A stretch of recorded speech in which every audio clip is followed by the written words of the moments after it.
Hi guys! Papunta pala kami sa lupa namin kung saan yung mga tanim ni mama na pinya, tubo, at kung ano-ano pa is nandito. And then yung kalabaw. Magpapakain lang si mama ng kalabaw. At ayan, yung mga pananim niya guys. Talbos ng kamoting kahoy. Syempre may gate yan ng mga pananim ni mama para walang makapasok na kalabaw.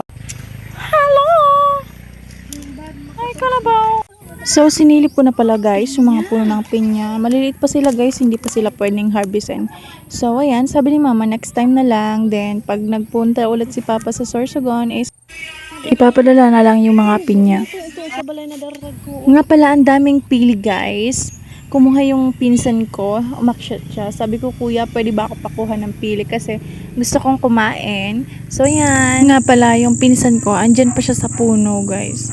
Nangangawit pa siya ng pili. So, ako yung tagapulot guys. Nag-alamangki siya muna guys. So, tingnan nyo na lang guys. Ayan o, ang taas-taas. Pero kaya niya yun. Puntahan ko lang muna si mama sa fish pan guys. So, update pala guys sa tangkal namin. Ayan, ang ganda na guys.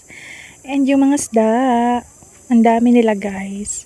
Hindi lang ako namimingwit. Nabutan ko pala si mama na nagbabalat ng nyog para daw yan pagkain ng baboy.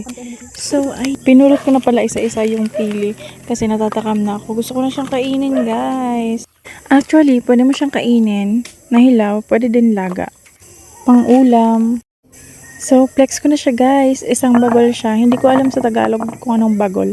So, yan, Bicol na lang. So, gusto ko na siya kainin yung laman, guys. Kaya, tinilad ko na siya.